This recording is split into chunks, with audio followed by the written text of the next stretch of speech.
everybody. Today I am going to narrate the story of the Ugly Duckling.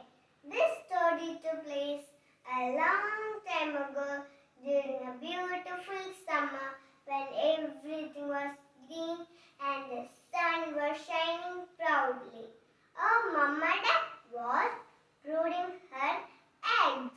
On a lovely day, she heard a creak, creak and a crack from the eggs, and there came the yellow little fuzzy heads from the eggs. Quack, quack, quack.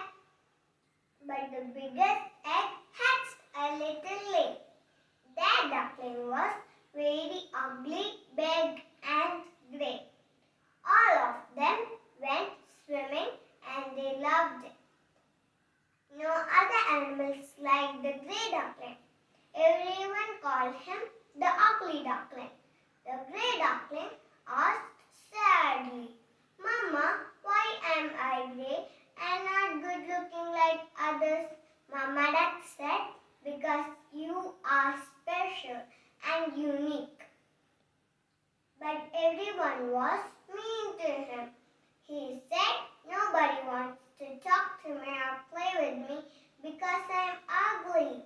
I will run away from here." He flew away and found a large moor. The wild ducks there left him alone. After a few days, he heard the sound of gunshots. He got frightened and flew away. He reached a lake.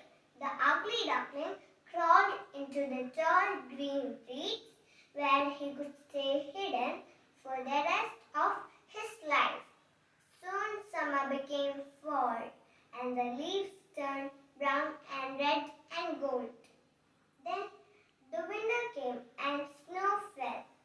He decided he would never show his face again. Then springtime came and the warm sunshine brought flowers and green grass.